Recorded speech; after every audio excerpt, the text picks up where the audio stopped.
Hello, this Misty. Hello. Hello, this is Lisa Rusczyk. And Misty Lore. With the podcast, we are all psychic. And guess what? We have an amazing guest. There's Nathan. And Nathan, would you like to say hello? And he did say hello, I think, when I was talking. We are all talking over each other, listeners and watchers. This is a video podcast on Spotify. We haven't been able to stop talking to each other. But first of all, as though we had never spoken, Nathan, do you think we're all psychic? I absolutely think we're all psychic. We're born with the gift. We're supposed to hear spirit. It's like we have physical senses, we have spiritual senses. Most people just shut them off. Yes. So how did you get to that conclusion? Have you always felt that way? I've always felt a little bit different. I was raised in a very traditionally Pentecostal house. So not only did I have to learn to nurture my own gifts, but I had to overcome the belief that I was evil for having them. Ranging from being a young child and seeing people's auras and having somebody prominent in my life say you shouldn't be seeing those, let's not talk about that, all the way to being told that I was hearing demons because I heard spirit. So between being different as a child and not being nurtured in that, yes, every child is gifted. Every human is gifted. And it is our responsibility as parents to make sure that they are able to embrace those gifts rather than be afraid of them. I agree. Agree. And so when that was happening to you, did you kind of say, no, I know what's happening, or were you confused? So I told my mother that I had the Bible shoved down my throat so far as a child that when I was old enough to think for myself, I puked it up all over her. So it went from being raised in a school where I had to memorize the entire book of James in the 4th grade to, finding my own path when I started going into an ability in the public school to experience some people around me that had some similar beliefs and were just starting out, but they had adults around them that would nurture those beliefs. Wow. So talking with parents, older siblings, started to get my feet wet, and I found my path. And what is your path? I'm so curious. What do you consider your path? Yeah, I consider it to be just my own path, my beliefs in spirituality. I don't put myself in a box. I hate boxes. I always have. I nurture my relationship with spirit. I worship creator as I see creator, which is androgynous, neither male nor female, but both, and do what I can every day to strengthen that relationship. And in that, I feel that it's my responsibility to help other people do the same thing, working as a professional advisor and intuitive, and also passing along gifts that I've learned along the way, esoteric skill sets. I went through hypnosis training through Hypnosis Motivation Institute in Tarzana, California, because of an exploration in altered states of consciousness, realizing the deep and profound healing that we can have through tapping into those deeper levels of our mind. We can release so much. So it's just building a toolbox and becoming proficient in the tools that spirit leads us to pick up, whether it's using actual tools, astrology, runes, tarot, or whatever else, or techniques like meditation or hypnotherapy or transcendental meditation, which is different. Yoga could be considered a tool because if you speak to yogis, yoga and hypnosis or meditation go hand in hand. Oh, yeah. Right? They're like two hands on the same body or two sides of the same coin. Yeah. So it's our responsibility to nurture our mind, our body, and our spirit through our diligent education and through sharing with other people. That is, you are hypnotic when you speak. I don't know if you took that on from your class or had it already. While you were speaking, I just kept looking, and then suddenly I was just like, whoa. I'm in there, I go on TikTok lives pretty frequently, and I just offer readings as a service to connect with people. I don't, demand $5 for a card or anything, just sharing information and sharing energy and space. And a lot of people say that. I attribute that to me having 4 of my astrological planets in Capricorn and 3 of them in Aquarius. So I just have a very interesting. What's your sun sign? What are your top 3, sun? So my sun sign, my moon sign, and my Venus are in Aquarius. My rising sign is a Leo, so I'm good at talking to people. But then I've got Saturn, Uranus, Neptune, and another one in Capricorn. Jupiter and Mars are in Taurus. Okay. Very, very, very Earth. Yeah, mine's real earthy too. Yeah. It's a grounding effect, just a grounded energy, which is good because in today's society, with all the hustle and bustle and the rush and everything that we do, what do we need more of not being grounded? Yes. Yeah. That's true. Yeah. So, when you when did you kind of just start doing your own thing? Or how old were you? Did you kind of escape the Pentecostal, or did you just kind of stop going, or did you? I was like 12 or 13 when I started studying and growing and learning and seeking, really is what the word would be. But I still had to go to church and stuff. So I would find ways to get out of the sermon, go teaching preschool. So got the devil worshiper teaching the kids. Or eventually I was able to just make the decision at 16. My mom said, "Hey, cool. So you don't want to stay home." And at that point I was able to do so. Yeah. So what did your mom think about that? Or what you're doing now? What does she think about what you're doing now is what I meant.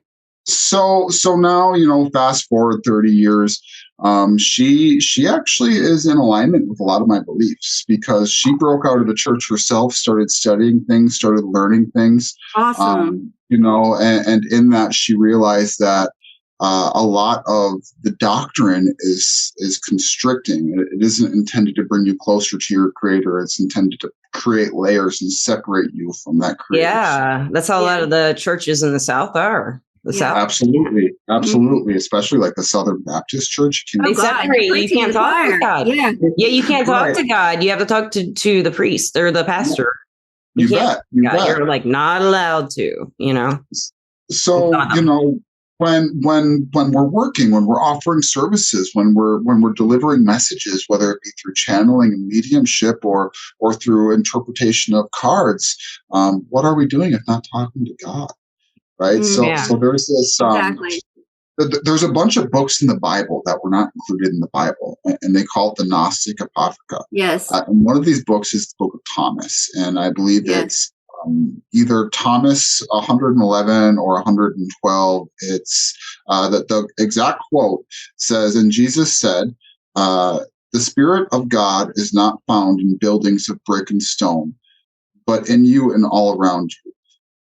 Split a piece of wood, and there you will find me. Lift a stone, and I am there." Right? Spirit is within everything and within everybody, and we have this beautiful opportunity as human beings and conduits to connect with it. Whether you're connecting with a canine friend that you've chosen to cohabitate with, or a cat, or a spider, or whatever, or just go spider or a wiener dog, cat. It's spider, wiener dog. Yeah. She has 3 wiener dogs, and I have 2 cats. And listeners and watchers, this is a tarantula. I have a wiener dog named Mildred. Oh my God! So isn't that wonderful? That's all we're going to talk about. That's it. What's that? And then I have my boy. His name is Zoltan. He's half a Elkhound, quarter Akita, and a quarter Husky. So he's everybody's buddy, and he just looks like a little wolf. So Mildred is actually more of my wife's companion, and my wife is a little 5-foot Irish girl, very mouthy, and I'm more quiet and grounded. So our dogs are perfect reflections of our personality. That's so awesome. Yes. So does your wife agree with it? Does she live this lifestyle with you, or does she kind of have different beliefs? Or she has been talking to the dead since she was knee-high to a grasshopper. Wow. So you have a lot in common that way. It's hard to find someone to date or marry or anything like that.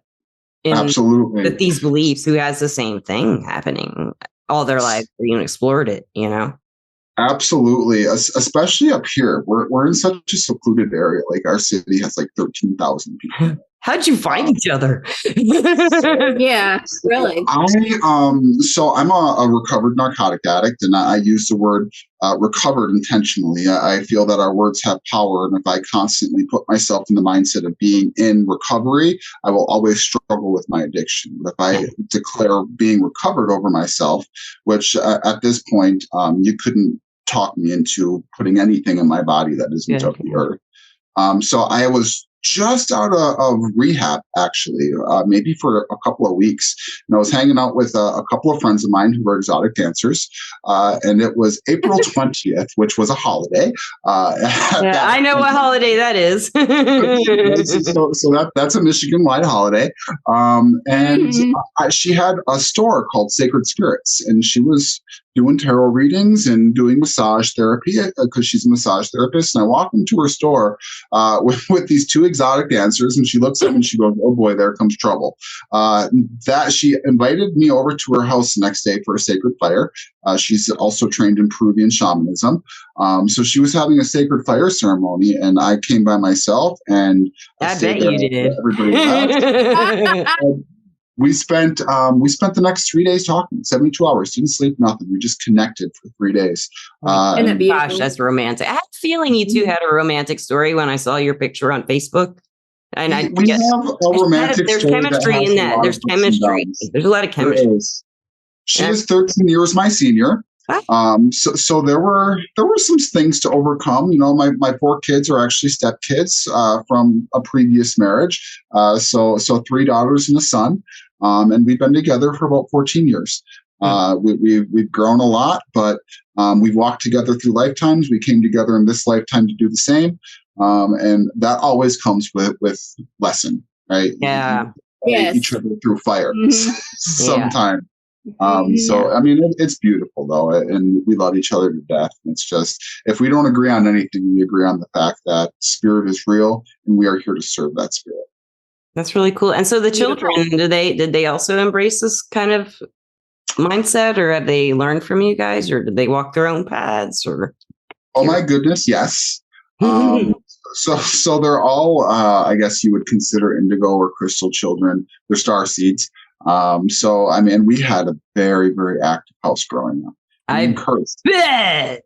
So I mean, they're all gifted in various different ways. Molly and Carmela are more of like the medium, but Cynthia, that girl's a witch. She's got some energy like you wouldn't believe. Noah, he is very celestial. He practices a lot of healing. He actually works in the banking industry. So good for him. But he's kind of gone into that I'm a young man mode, and I'm just kind of getting my. He'll go back to it. He'll go back to it. He's going to loop back around. You know, he's got his feather box, so he practices cleansing his home, and you know the real fundamental basic things that he was taught. He still carries. That's really cool. That's all you can do. Yeah, that's it. You know, give them the foundation and let them build on it themselves. That's cool. That's really cool. So I hear that you have a very interesting story of ups and downs about how you got into this. So can you tell me, can you start telling me some stories here? I want to hear some stories. I just heard a story about him walking in with 2 exotic dancers and meeting his wife. I know. That's pretty interesting. That girl's got guts. She asked him over the next day. Neither of us wanted a relationship. We were both very happy as single people. But when 2 souls connect, whether you're ready for a relationship or not, it can be like lightning hitting water, and it just happens. Yep. Right? Missy and I both know about that. That's the thing, right? So when I started getting my feet wet, I learned, because, you know, as a young man, I didn't fit in. So kids like kids that are like themselves. And when you're not like those kids, they reject you, and they reject you hard. So I was very bullied, which seeded in me a lot of anger.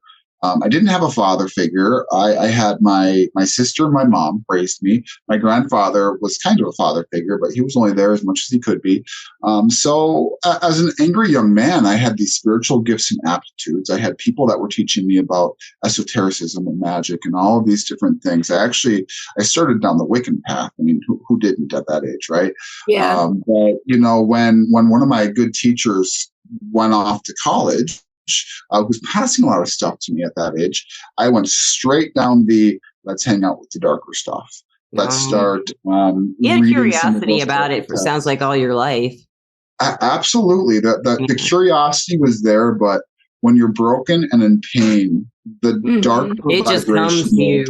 The dark vibration, it comes to you and it calls you and it gives you a taste. So right. I actually, when I was trucking down that dark left-handed path for some years before I finally got things snapped to me, and I ended up going to rehab.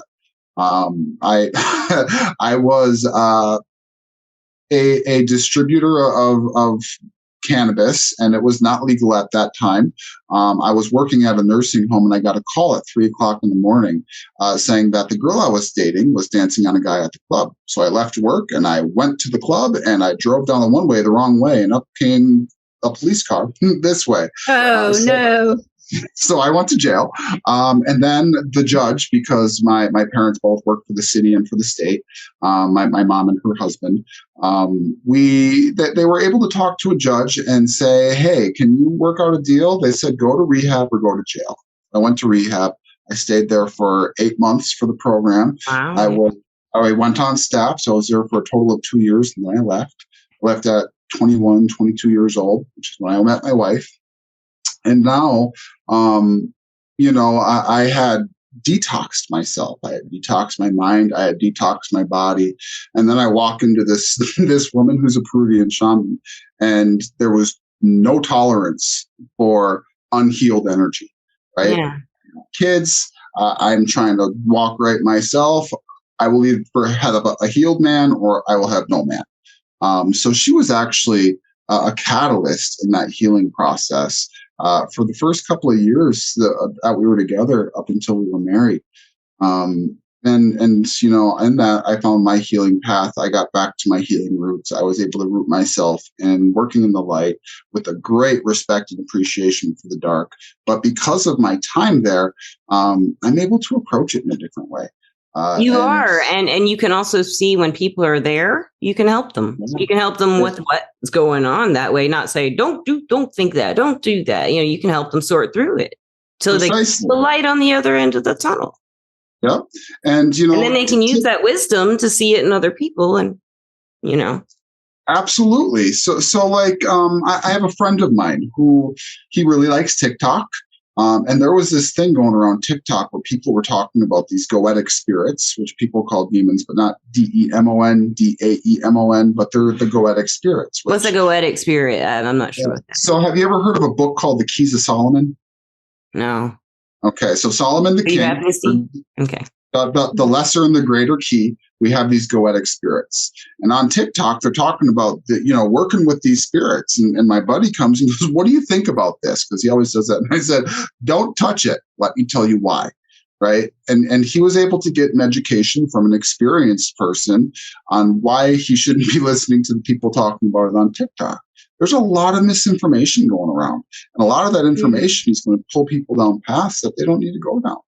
I just hope people can trust their intuition enough not to dabble. Like I've known some younger people who seem to they dabble and they get bad energies or bad entities that get attached or they're invited in.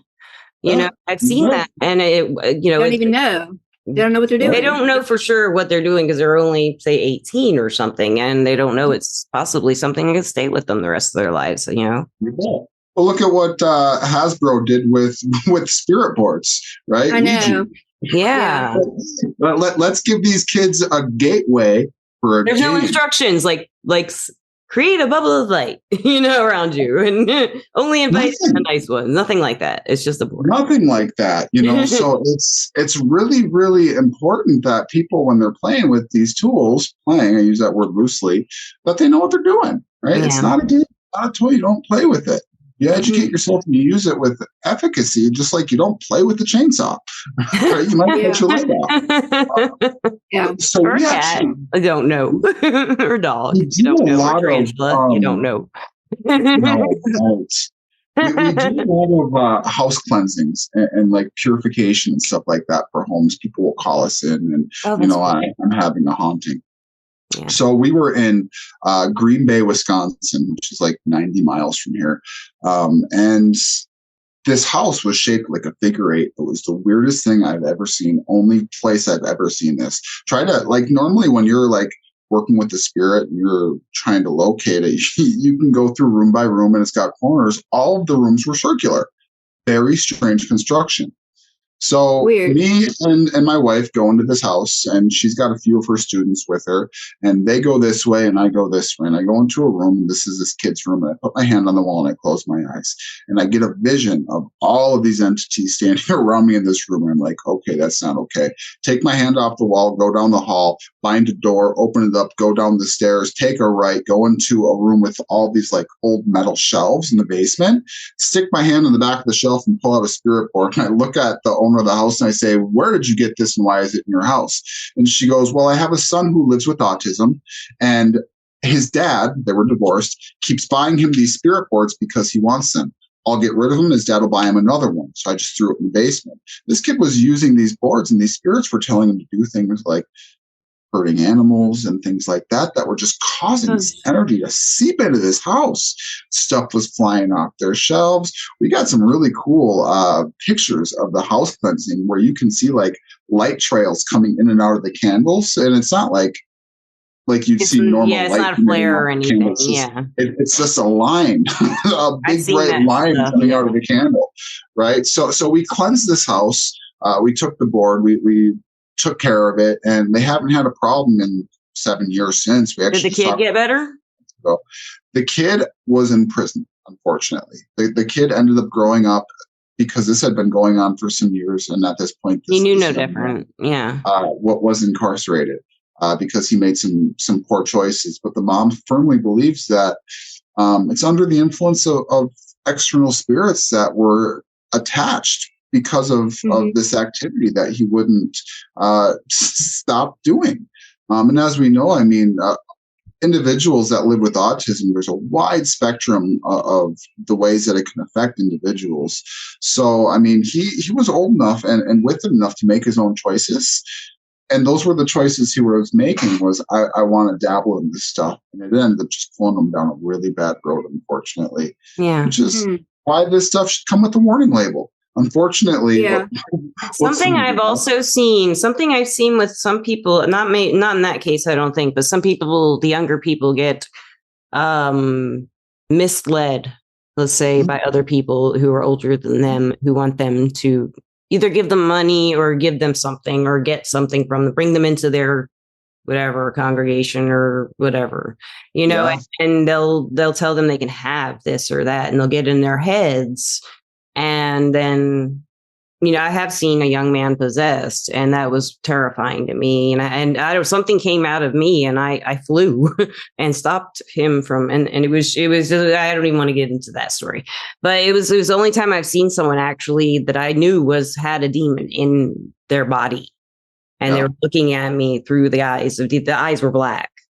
It's terrifying, isn't it? It was, but I was furious. I was so angry. It's not like me to be that kind of way. And with this person too. And I just flew across the room and got up in this person's face. And I was just like, I know what you are. And that's not like, I didn't think that was going on. It just came out of me, So was that your spirit speaking to that spirit? Yeah, I think so. The higher spirit, the other versions of yourself that are. Yes, it wasn't me. It wasn't the one I'm used to being. Yeah, it was something with I was not talking to the person anymore. There was something there, and something in me was coming out that wasn't usually out. Yeah. I think it was like an angel or something coming to protect you. I don't know, but I did fly across. I was sitting in a chair. I was sitting in that chair right there, and I had an ottoman, and I flew over the ottoman and landed in front of this person and just started yelling. I mean, I just knew I had to protect the other person in the room. And I was just like, it was a very strange experience, but that was really someone who was influenced by somebody who wanted to take from him. Yeah. What did that teach you about yourself, though? Like when I'm real confused about the whole thing, but it gave me a lot of faith that I'm protected. How empowering, right? I feel that I was terrified. Weird things happened afterwards for days, and then the whole time leading up to it, and a couple of days afterwards, a raven in the neighborhood was screaming its head off across the street from us, and then it did stop after that person moved on. Ravens are a bird of magic, so. Up where we're at, we have a wide variety of spiritual beliefs, and there are some of the indigenous people that I'm good friends with, and they're willing to discuss some spiritual things with me. And they've talked to me about working with different animal totems in some depth. And when you're talking about ravens and crows, ravens are the birds of magic, which if you like look into folk magic, one of the most powerful magical totems or amulets that you can have is a raven's foot. And crows are the bird of law. They carry with them the medicine of law and order and equality. What's a hawk? I've been seeing hawks all the time for a couple of years now, all the time, everywhere. I saw a flock of hawks of about 40 of them in the road one time. Sure. Hawks are all about sight. Sight. Right? So you're psychic, right? Professionally. We all are. Right? Yeah, professionally, yeah. But you exercise that gift.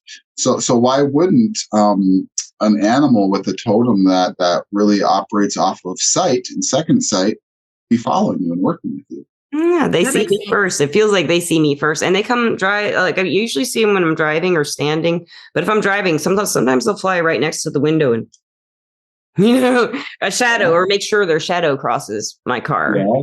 They like to do that stuff. Yeah, I feel that spirit really. They speak to us all the time, through numbers or through animals or moments in the clouds. Numbers. Sounds, birds. We just had a podcast, named was it Cinnamon? And I think she was saying, or maybe it wasn't her. I don't know. Somebody was saying recently on a podcast that I don't think it was Cinnamon, that the natural world's always maybe it's Granddaughter Crow. I don't know, but she was saying the natural world is always watching us. We're not watching it, but it is always watching us. Everything in the world's watching us. That's and each other. Sounds like something Brandon would say. Yeah, it does. Yeah. So it might have been. Yeah. That's profound. Yeah, it is. It's kind of strange to think about. They're all in touch and we're not even paying attention. Yeah. Well, it's so true. Yeah. Well, it begs the question of, while the natural world is watching us, what do they see? I wonder. Yeah. I wonder. Right? Yeah. They don't come up too close very often unless they do want to tell us something, it seems like. Mm-hmm. Absolutely. Yeah. Absolutely. Make your presence known. It evokes a lot of thought, and I'm not a person that believes that we're just here once and then we're done. I feel that we walk here multiple times. That was one of my favorite parts about my clinical hypnotherapy practice, because I had an office where I worked underneath doctors and whatnot, but I also saw private clients that would come to me for different things. Yeah. One of those was past life regression. Yeah. That's my favorite topic. I could talk about that all night. So much fun. So when you take a 50-year-old man who's a skeptic and you put him into trance and you have him regress into his past, and his cords tighten up and he sounds like a 13-year-old girl when he's talking to you, what is happening? I know. Oh, I love it. I love it. It's great. To me, it's great. I mean, you have to do. Everybody needs to do it. Everybody does. Yeah. I've never been under hypnosis. I've never done it under hypnosis, but I would like to. I think everybody should do it, in order to find out what you did in the past so you can help your future right now. Yeah. It's I just really do. So I had an individual that I worked with, and she was a chiropractor, but with a spiritual flair, and she also practiced acupuncture. Suffered with chronic migraines, and had affected eyesight. Wasn't sure why. Right. So she comes to me because a medical doctor can't answer the question. And anytime somebody comes to me with something medical, it's like, you need to get a release from your doctor. I'm not going to try to take away your migraines unless your doctor can't figure out why they're there. Period. Yeah. Good. Smart. So we put her into state, and she regresses back. And when you ask the spirit, all right, we're going to find out the source of this problem. They will take you to the root point. So she got shot through the eye with an arrow, right? And when you speak to the spirit and say, no, I want you to take that trauma and leave it in the past and come back and leave that there, migraines have been gone ever since. Years. Years migraines have been gone and her eyesight improved. Right? So that's what I'm saying. Yeah, you got to do it. Yeah. You have to do it. And everybody, like some people might say, I can't go into hypnosis. That's crap. Everybody goes into hypnosis. You go into hypnosis multiple times a day, every single day. I'm in a trance right now. Always. I believe it. Always. Well, we go into trance when we're reading for people, right? We call Definitely. it I don't remember anything from readings, hardly ever, unless a guy reminds me when they call again or I'm reading for them again. Yeah. That's your alpha state. So our brain has 4 main levels. It's like the gears of a car, right? We have delta, we have theta, we have alpha, and we have beta, which we're using right now, kind of. Right? We're bobbing in and out of it. But when you go down into alpha, you become more sensually aware of your spiritual surroundings. The energy around you and your awareness of it gets heightened. Right. When you're doing a walkthrough on a house and you're reading the energy of something and you're going into that alpha state, that's exactly what you're doing. You're tuning your brain down. Your body is awake, your mind is awake, but it's in a lower gear. Theta, your body is asleep. That's technical hypnosis, but your mind is awake. Delta is deep REM sleep. Right. So a hypnotherapist or a hypnotist will drop you down into theta to get you to do real change work. But, it was going into alpha states that got me interested in hypnotherapy and how to do this on purpose. How can I cause my brain to go down and just go down deeper and go down deeper into these states? Yeah. How do you do that? Breath work is the first and foremost, right? So if you're sitting in your chair and you allow your breath to find a sinuous pattern, right? 4 seconds in, 4 seconds out, 5 seconds in, 3 seconds out, whatever it is, just a sinuous pattern, your brain will start to slow down, right? You can hook yourself up to, like they call them, Muse headsets. You can measure your brain waves, and you will just watch it go down and go down and go down. And then you'll start to feel the body when I have a little machine showing me something, I feel like I can control all this stuff better. Like a blood pressure thing or something, I'm going to make it low. Yeah, I know what you're saying. Yeah. So I've got the type of brain that I can't believe something unless I can figure out why. I am a skeptical spiritualist. I like to back up the why with some something. I am that way too, physics, science, right? So when you make somebody aware of their body falling asleep, first thing you notice is the muscles behind your eyes relaxing. And then they go, okay. Now the muscles behind your ears will relax, your jaw will relax. You'll notice a space form between your teeth, a dryness in the lips, a wetness in the mouth, and the urge to swallow. They go, yup, and they swallow. Their brain is going all the way down into alpha, and their body is starting to fall asleep. You have them relax, and we call it progressive muscle relaxation. Muscles in the arms, down to the fingertips. And then we say, now pay attention to the feeling of the blood flowing in your fingertips. And you can actually feel your heartbeat. I'm doing everything that you're saying, and I can feel them. All of my fingertips. Something. You are probably hyper suggestible, right? I'm sure I am. I'm naive too. Well, hyper suggestible is good. That just means you go into state easier. Yes. Right. But you get somebody to the point where their entire body's asleep, and then you have them close their eyes. They're still listening to the sound of your voice, but their body's asleep. Their brain is in theta. And now you can begin to offer suggestions that are in alignment with their goals. I can't put you into hypnosis and convince you that the sky is green. It's not going to happen because you know that it's not true.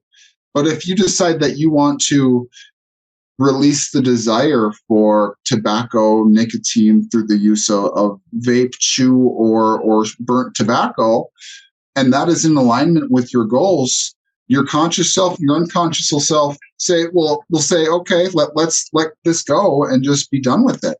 And then all of a sudden, when you open your eyes, you're a non-smoker or a non-vapor or a non-dipper. I love that. Mm-hmm. Right? Or we say, I want to remember. I want to remember the life before this life. And the conscious self and the unconscious self will say, okay, right? Or whatever it is. If it is within the capacity of your mind to say yes, your mind will say yes if you push the right buttons. And that button is always done through altered states of consciousness. You have to slow down. What do you know? I don't know if this has to do with anything that would help or do anything with hypnosis. I had a mental stress test done where they measured my brain waves under stress, like sounds and stuff like that. And my gamma waves are like, all my waves are higher. All my stuff is like amped up, but my gamma waves are all the time, a lot higher than, and they're not usually very active according to this chart I was looking at. And mine are a lot more so. Super conscious. All right. Gamma waves are super consciousness. There's a gentleman named Dr. Joe Dispenza that talks a lot about accessing gamma consciousness. right? That's your higher spiritual consciousness. Our theta consciousness, our alpha consciousness is very much here centered. When we begin to go into gamma, we begin to go outward. Okay. Right? So there are meditations and breathwork techniques. They said this was bad, and I was like, well, they didn't tell me why. They said I was spaced out all the time, and that's what that meant. And I was like, well, yeah, but I'm in a good place. You're spaced out all the time with purpose. That's a good thing. It's a nicer place to be. And it feels good, right? And it does. So when our brain is in gamma, we release different chemicals, just like when our brain is in theta. Okay. So you can't be in alpha or theta and feel anxiety at the same time, or feel depression. Okay. Okay. The brain does not fire that way.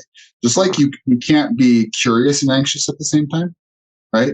So if somebody is suffering with chronic anxiety or just feeling a little anxiety about something, as soon as you start asking questions, that anxiety just goes, bloop, it's off.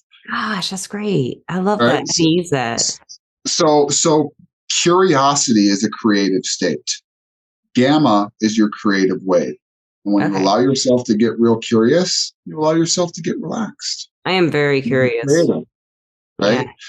So one of my teachers used to tell me to stay in the question, always be asking questions, right? Because that's what prompts growth. As soon as we think we know the answer, we stop growing. Stay in a question, right? How do we stay grounded? Just be curious. I love that. That's like the best advice. Stay curious, be grounded. How to be grounded?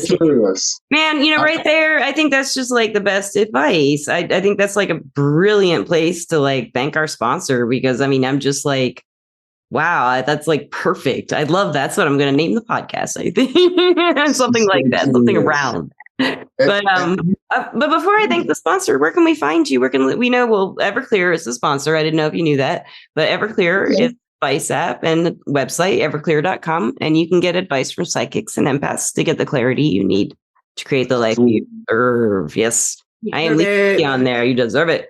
And what are you on there? What's your name on there? What are you? I am under the screen name Ophiel, Ophiel, which is where you can find me on most social media platforms. Frater Ophiel. Frater means brother. I am your brother. You are my sister. We are all here together. So Frater Ophiel. Throw a dot in between there for TikTok and Instagram, and you can find me real easy. And listeners and watchers, I will put this in the description of the podcast, so you can just click, hopefully, if it works right. And do you have any last advice for anybody? We've covered so many interesting topics. Especially, I don't even know what kind of advice to ask. You already given the best advice, but we usually like to see if you have one last little bit. Misty, can you think of something to ask him for listeners' advice?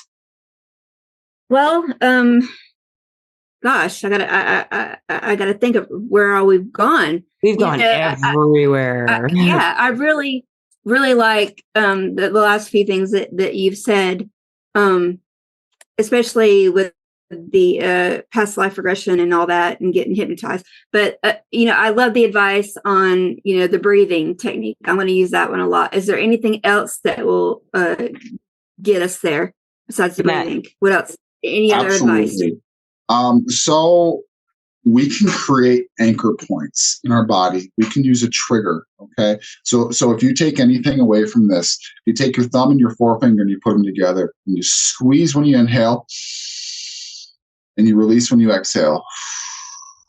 You just keep on doing that, squeezing together when you inhale and release when you exhale. Oh, that's nice. And feel yourself relax. Right.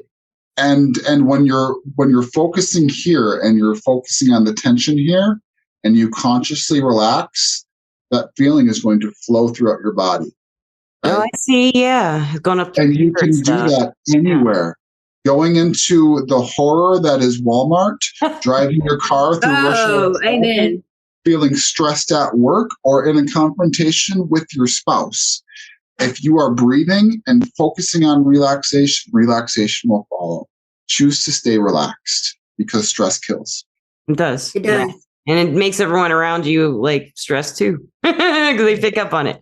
Yeah, we can all take that advice. That's perfect. That's great. A better world, wouldn't it? It's great. When we are relaxed, we are more aware. right? When we're stressed, our focus becomes right here. We go into a lane, right? That's why kids who are stressed in school have a hard time learning, right? Because they're in fight or flight, right? But when we relax, we learn, we grow, rest and digest. Choose to stay rested, choose to stay relaxed. I love that. Best I think that's advice what I'll ever. do. I knew you had something left in you. I love that. Yeah, I'm doing that. I need to try to relax more. I need to. Hypnosis and relaxation and just how to incorporate it into your life. Those are the tools that I love to teach people. Just how to be well, how to be relaxed, how to control your body through the power of your mind.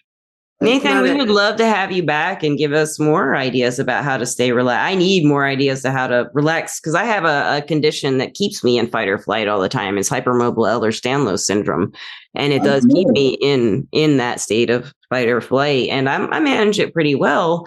But sometimes I can't. So I'd love to have you back. I'm sure we have a lot of listeners who we know, like guests have talked about anxiety, especially when they're younger, discovering what's going on, or wondering what's going on. There's a lot of anxiety and stress and fight or flight. So if you'd like to come back and give us more techniques, we'd love to have you. I would absolutely be honored. You were a great speaker too. You're just amazing. So thank you so much. It was wonderful to join with you here today. Thank you so much for having me. Thank you. And listeners and watchers, Misty and I love you. Thank you, Misty. I love you. And thank you, listeners and watchers. We love you. And we will see you, I think, on Sunday. I think that's what's happening, Misty. I think that's the next. We might see you sooner. We might pop out of nowhere and have another podcast. Oh, and lastly, in the Rusczyk Psychic School app, I did list the tarot class and the palmistry class. The tarot class will be on Wednesday, not tomorrow, but next week of Wednesday at 6 o'clock Central Time, PM. And the palmistry class will be on Saturday at 2 p.m. following on Saturday the 20th, I think. I think I got that right. We'll see. It's written down in the app if you want to go look in the available classes section. And they're $30 a class. So everybody, we love you. Hope to see you in one of those classes. And if not, we'll see you in a podcast pretty soon. Thank you so much for listening. We love you.